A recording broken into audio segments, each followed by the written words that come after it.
집값 오르니 돈 쓰고 싶어요. 우린 언제 여유 부려보나요? 라는 주제를 가지고 한번 사연 상담해 보겠습니다. 집값 오르니 돈 쓰고 싶어요.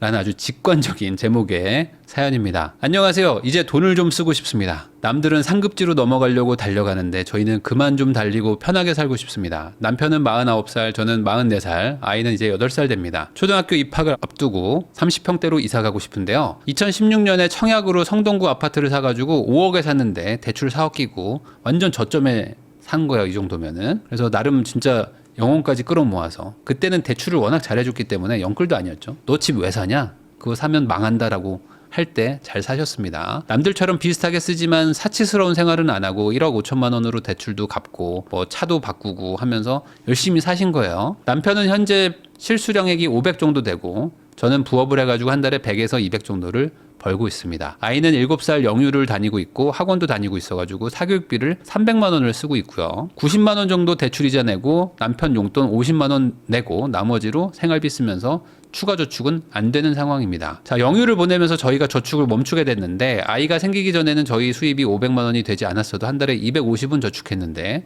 아이가 생기고 사교육을 하다 보니까 저축을 하기가 어렵네요. 하지만 또 사교육 만족도가 높아가지고 줄일 마음은 들지 않습니다. 얼마 전에 아이 이름으로 적금을 넣었는데 그거 1600만 원을 깨가지고 적금이 아닌 주식으로 넘어갔다가 주식 투자에 대해서 공부도 하고 수익도 나니까 우리가 부동산에 너무 올인을 했었구나. 이게 정답이 아니라는 생각도 들었습니다. 현재 저희 아파트는 집값 상승해가지고 호가가 21억 정도 합니다. 최근에도 뭐 거래가 좀 됐대요. 그 정도 비슷한 가격에. 30평대로 가고 싶기도 하고 친구들이 많이 사는 실거주에 만족도가 높은 단지도 이사를 생각하다가 전세를 주고 월세로 가고 싶다고 생각도 듭니다. 전세 8억 정도 받아가지고 월세 3억에 230 정도로 월세를 가면 나머지 5억이 생길 텐데 이 5억으로 주식을 사는 거 어떨까요? 그리고 그 5억 중에 3천만 원은 딱 그냥 소비를 하고 싶습니다. 주변의 영향인지 다들 외제차 타고 몽클레어 입고 명품 가방 들고 다니고 명품 액세서리 하고 다니는데 저는 비싼 제품 안 사고 잘 꾸미고 다닌다고 생각했기 때문에 별 대수롭지 않다고 생각하다가 요즘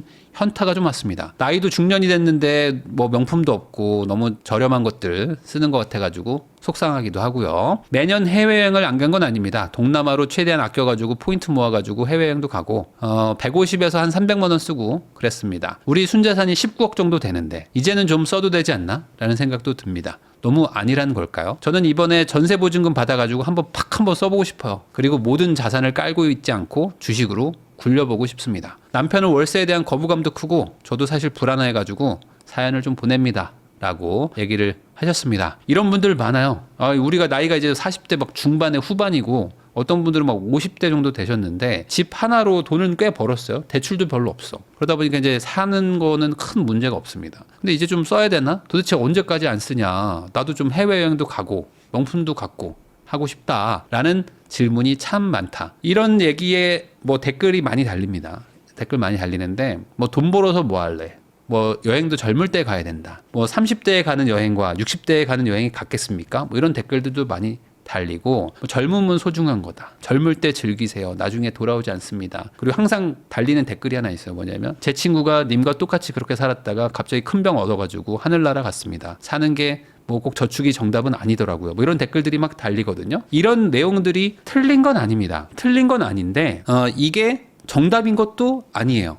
그러니까 그냥 각자 갈 길이 다른 거죠. 자, 순자산이 19억이에요. 그리고 대출도 별로 없다고 하셨잖아요. 5월 이자가 얼마 안 나간다고 했습니다. 그러면 좀 쓰고 살아도 되는 거 아닌가? 라는 생각이 드실 수도 있어요. 이 질문의 답은 아주 간단한 겁니다. 뭐냐면 생활비는 자산과 아무 상관이 없다. 잘 모르겠으면 그냥 이것만 기억하시면 됩니다. 그냥 이것만 기억하세요. 생활비, 소비와 자산은 아무 상관이 없다. 아니 왜요? 자산이 많으면 소비 많이 해도 되는 거 아닌가? 그렇지 않습니다. 제가 좀 설명을 해볼게요. 자, 소득과 자산을 제가 어떻게 설명하면 제일 쉬울까라고 고민을 하다가 이렇게 개념을 좀 잡았습니다. 전기로 설명을 하자. 소득은요, 콘센트입니다. 자, 콘센트를 꽂으면 어떻게 돼요? 전기가 계속 나오잖아요. 전기가 계속 흐릅니다. 자, 근데 자산은 배터리예요. 보조 배터리 같은 거라고 생각을 하세요. 그럼 배터리는 어떻게 돼? 뺐으면 줄어듭니다.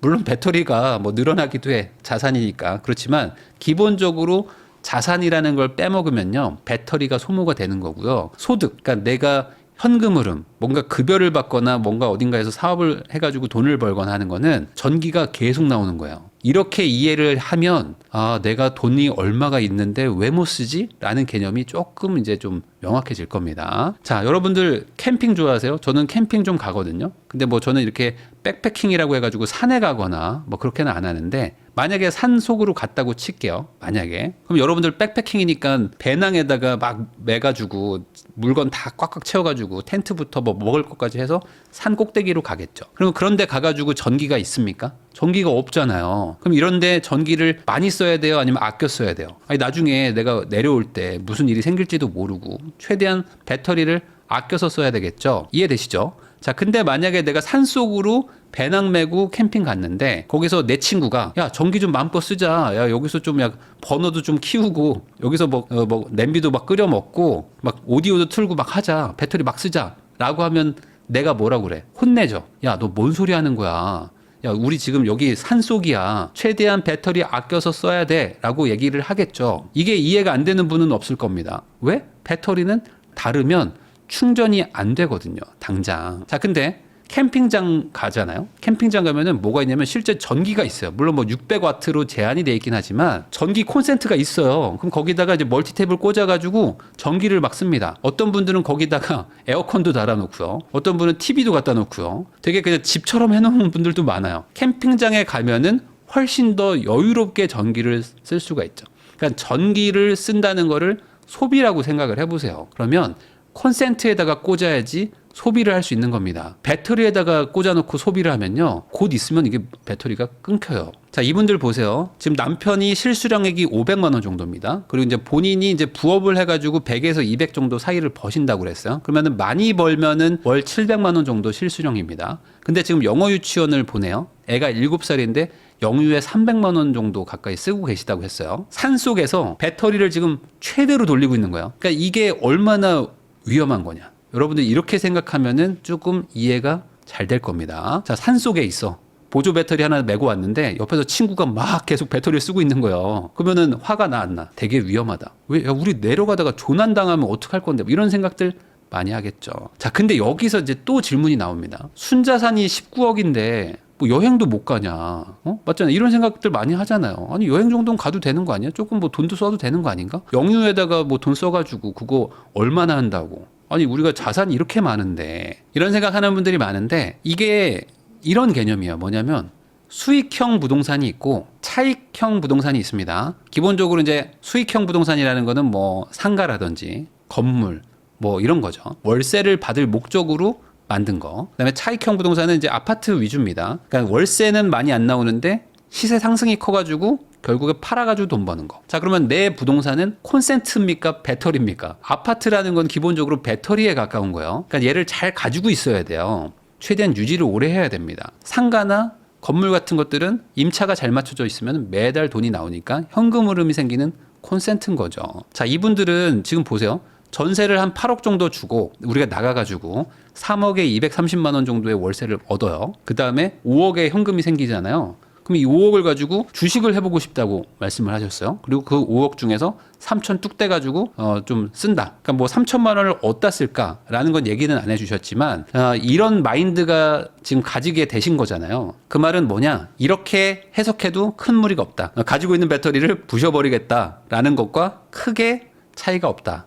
저는 이렇게 이야기하는 것과 같다고 봅니다. 그러니까 이분들이 부동산 투자는 잘했지만 주식 투자를 잘한다는 보장이 없어요. 특히 전세금을 가지고 주식을 5억을 굴리겠다? 근데 그 중에서 3천원 떼가지고 소비를 하겠다? 그러면 이건 있는 배터리를 부시는 것과 같다. 자, 월 700만 원 실수령이신데 영어 유치원이랑 뭐 이런 거 해가지고 한 300만 원 쓰시고 뭐 생활비랑 뭐 이런 거 쓰셔가지고 지금 저축이 안 된다고 했어요. 근데 여기에다가 230만 원짜리 월세를 또 얻어요. 그럼 어떻게 됩니까? 이거는 그냥 펑크 나는 거야. 그냥 산속에서 조난당하는 수준입니다. 자, 그래서 제가 항상 얘기하는 게 뭐냐? 소비를 하고 싶다. 그러니까 내가 돈을 쓰고 싶잖아요. 그러면은 소득을 늘려야 된다. 그러니까 소득을 늘리는 방법은 다양합니다.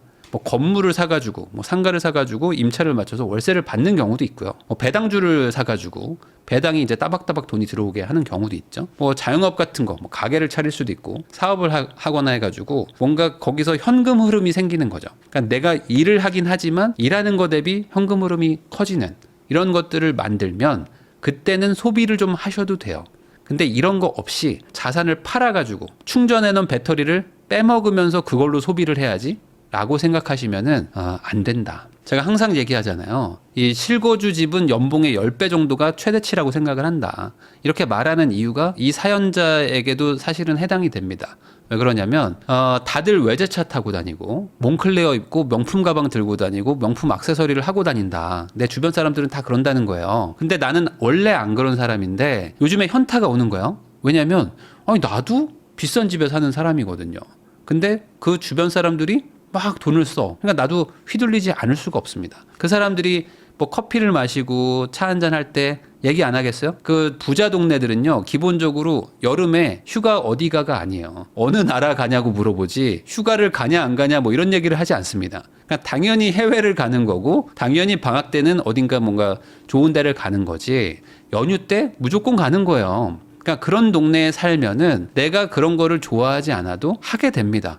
여기 써 있잖아. 저도 매년 해외여행 갔거든요. 하면서 나도 좀 써도 되지 않나? 라고 스스로 이제 쓰신 거야. 그러니까 여기서 3천만 원 빼가지고 저도 한번 쓰고 싶습니다. 라고 말하는 거는 나도 좀 내 지인들한테 한번 좀 자랑할 만한 뭔가 소비를 하고 싶다. 라는 마음을 은연중에 내비친 게 아닌가라는 생각이 좀 듭니다. 자, 근데 이분들은요, 다른 내용일 수 있어요. 뭐냐면 이런 거죠. 이분은 원래 5억짜리 집을 샀는데 이게 20억이 돼버린 거잖아요.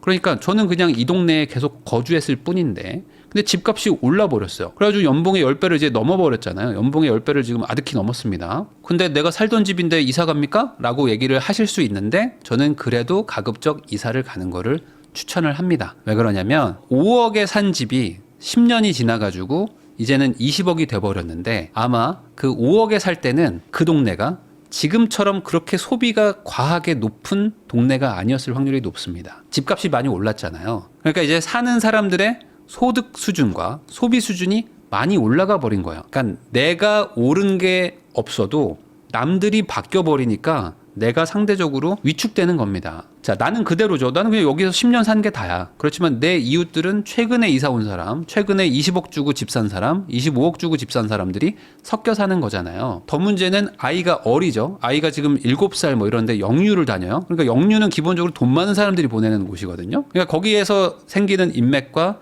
인간관계들은 당연히 나보다 더 소득이 높은 콘센트가 빵빵한 멀티탭을 여러 개 가지고 있는 사람들이 여기서 나를 만날 수밖에 없다는 겁니다. 그런데 아이가 어리면 주변하고 연을 끊기가 참 어려워요. 그래서 여기서 살면서 내가 이게 그 올곧게 과연 그 기준을 잡고 갈 수 있다? 저는 쉽지 않다고 봅니다. 이게 뭐냐면요, 이런 거예요. 최근에 월드컵 그 조편성한 거 아세요? 근데 그 월드컵 조편성을 보면요, 우리는 항상 뭐 죽음의 조가 어디냐 막 이런 거 막 따지고 있잖아요. 나는 우리가 상대적으로 뭐 실력이 막 좋지 않으면 죽음의 조를 막 따지는데 실력이 막 엄청 좋아. 뭐 1시드야. 1시드에 막 엄청 뭐 우승 후보야. 그런 나라한테는 어차피 다 꿀조야. 그런 개념입니다. 나는 이 동네에 사는 게 힘들지만 남들은 그냥 여기서 가볍게 사는 거야. 원래 그냥 이 정도에 사는 건데? 라고 생각하는 그 괴리감.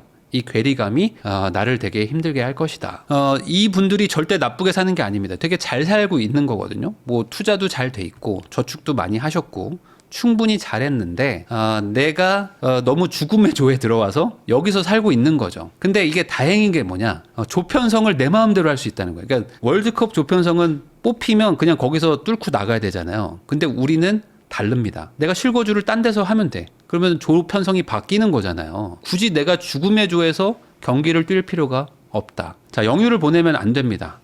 돈이 충분히 소득이 높지 않은데 영유를 보내시면 안 돼요. 왜 그러냐면 이 영유를 한번 보내가지고 애가 영어를 조금 하잖아요. 그리고 어릴 때 영유 보내면은 그래도 뭐 물론 아예 못하는 애들도 있지만 좀 하는 애들도 많습니다. 그러면은 기특해서라도 더 보내요. 그러면 이제 어떻게 되냐? 나중에는 이 영어가 까먹으면 안 되잖아요. 그러니까 영어를 까먹는 게 아까워가지고 계속 학원을 보낼 수밖에 없습니다. 그러니까 사교육비가 안 줄어요. 영유 조금만 다니고 이제 초등학교 들어가면 사교육비 좀 줄겠지? 살짝 줍니다. 1, 2학년 때 살짝 줄고 다시 늘어날 것이다. 그래서 결국에 사교육비라는 거는 한번 늘리면 줄기가 쉽지가 않습니다. 점점 늘어난다고 생각하셔야 되는데 이미 높은데 여기서 더 늘린다? 쉽지 않은 선택일 수 있어요. 자, 1,600만 원의 아이 적금을 깨가지고 주식으로 넘어갔더니 이제 공부도 해보고 수익도 나니까 이게 부동산이 정답은 아니구나 라는 깨달음을 얻으셨다라고 했는데 주식으로 돈을 벌어가지고 소비의 격차를 따라잡겠다 이런 마인드가 생기셨을 수도 있습니다. 근데 이런 생각이 들었다면 저는 더더욱 이사를 가는 거를 추천을 드립니다. 이거는 이제 이분의 속마음은 뭐 제가 모르지만 뭔가 이 주식을 해보니까 돈이 막 불어나요. 돈 복사가 되는 것 같아. 그럼 이걸로 이렇게 잘 굴리면은 내가 뭔가 이 소득의 격차, 이 동네에서 사는 소득의 격차가 확 한번 따라잡을 수 있겠지? 라는 느낌을 만약에 받았다. 진짜 그렇게 받았다. 그러면은 진짜 이사 가야 된다. 1,600만 원 가지고 주식을 하는 거하고 1억 6천만 원을 가지고 주식을 하는 거하고 16억을 가지고 주식을 하는 거하고 똑같은 사람인데 투자금이 커지잖아요. 그러면은 수익률이 달라집니다. 작은 돈을 가지고 돈을 벌었다고 해가지고 큰 돈을 운영할 수 있다는 거는 오만이에요. 그건 너무 오판일 수 있다. 이거는 완전 다른 게임이 됩니다. 연봉이 지금 1억 정도 되시는 것 같거든요. 그러면은 매매가를 한 10억 정도로 잡으면 되겠죠. 연봉의 최대치가 한 10배라고 제가 했으니까 한 10억 정도 잡아가지고 그 전세가 한 5억 이하일 겁니다. 그 정도의 동네에 가셔가지고 전세로 사시고 나도 전세 주고 뭐 그 정도면 저는 맞지 않을까 싶어요. 그렇게 되면 현금이 좀 한 1, 2억 정도 남을 수도 있습니다. 그 정도 남은 돈 가지고 주식을 해보시는 거 저는 추천입니다. 아까 말했던 뭐 월세를 막 200 몇십만 원짜리를 살면서 지금 소득이 안 되는데 여기서 막 더 판을 키우겠다라고 하는 거는 너무 위험하다. 그 정도 집값에 가시면요. 아마 제가 말한 게 이해가 될 거예요. 소득이나 직업이 비슷한 사람들이 거기서 살 확률이 상당히 높거든요. 내가 생활비를 쓰는 정도가 상대방도 부담이 없고 서로 그냥 얘기도 잘 통하는 그런 분들을 만나시게 될 겁니다. 그래서 그게 무조건 나쁜 게 아니에요. 그러니까 아이를 위해서 좋은 동네에서 키우겠다라는 마음도 저는 충분히 이해합니다. 저도 아이 아빠지만. 그렇지만 그게 무조건 우리 가족, 우리 애한테 좋은 게 아닐 수가 있다. 그러면 이제 이런 질문을 하실 겁니다. 저희는 그럼 돈 언제 씁니까? 라고 얘기를 하시는데 그 질문을 다르게 바꿔야 돼요. 월급이 아닌 어떤 그 소득을 만들도록 열심히 노력해 보겠습니다. 라는 질문으로 바꾸셔야지만 본인이 원하는 답을 찾을 수가 있습니다. 저는 집값이 20억인데 언제 돈 쓰고 삽니까? 라는 질문을 월급 말고 다른 소득을 만들어 보겠습니다. 라고 바꾸셔야 된다. 앞으로 아이가 이제 8살 초등학교 들어가면요. 거기서 끝나지 않습니다. 절대 거기서 끝나지 않고 중학교, 고등학교 가면서부터 돈이 팍팍팍 들어가기 시작하고요. 대학교 보내면 돈 안 들까요? 대학교 가도 돈 많이 듭니다. 대학교만 보내면 끝일까요? 아니죠. 취업한다고 해도 끝나지 않아요. 결혼한다고 돈을 또 엄청 또 지원을 해줘야 됩니다. 결혼만 시키면 끝일까요? 아닙니다. 요즘에는 집 산다고 돈 또 빌려달라고 하거든요. 그러니까 전반적으로 앞으로 돈 쓸 일은 너무 많고요. 내가 가지고 있는 자산이 지금은 많아 보이겠지만 시간 지나고 나면은 그렇게 많지 않다는 거를 깨달을 때가 오는데 그때 돼가지고 다시 후회한다고 해서 돌아갈 방법이 없다. 집을 보유하는 거를 제가 하지 말라는 게 아닙니다. 집은 가지고 있어도 되죠. 그렇지만 거주하는 거는 사실 선택의 영역이거든요. 그러니까 내가 죽음의 조에 굳이 들어가서 싸우지 마세요. 다른 조에 갔다가 나중에 뭐 돌아와서 살거나 아니면은 나중에 뭐 집을 팔면 되는 거지. 굳이 이거를 여기서 살면서 사는 게 우리 가족한테 좋지 않을 수 있다는 걸 한번 꼭 생각해 볼 필요는 있다. 물론 여기서 오래 사셨어요. 벌써 10년도 사셨고 만족 너무 하고 있죠. 그리고 이제 다 좋죠. 당연히 비싼 동네가 좋습니다. 근데 여기서 떠나는 게 쉽지 않은 결정이겠지만 저는 한번 고민 많이 해보시고 다른 동네 한번 가서 거기서 또 적응하면 또 거기도 또 좋거든요. 그러니까 너무 그렇게 뭐 집값이 상대적으로 싼 동네 가면은 뭐 인생이 많이 뭐 바뀌는 것도 없습니다. 거기 가서도 충분히 잘 살 수 있으니까 너무 그렇게 스트레스 받지 마시고 소유권과 거주를 좀 분리하는 것도 괜찮을 것 같다라는 내용으로 마무리하겠습니다.